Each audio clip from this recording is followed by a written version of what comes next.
Здравейте! Днес ще ви покажа как аз приготвям юфка. Точните продукти и грамажи ще намерите в описанието.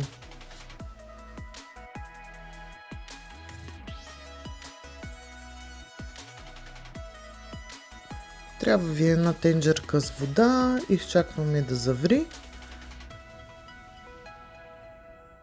И след това слагаме юфката вътре. Аз използвам на тази марка, може да си купите каквато искате.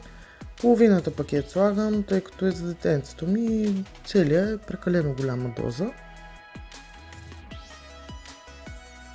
След като се е сварила, това става за минутка, не ви трябва повече.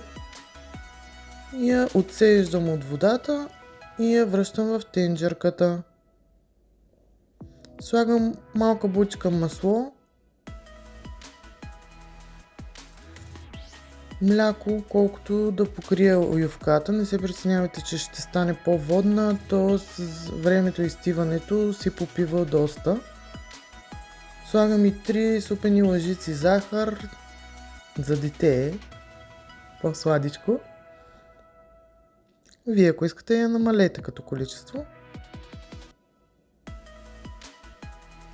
Добавям и капка ванилия. Това е вече по желание, но става по-ароматно и приятно.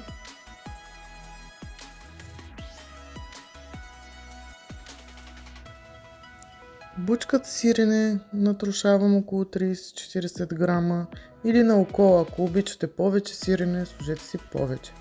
И бон апетит!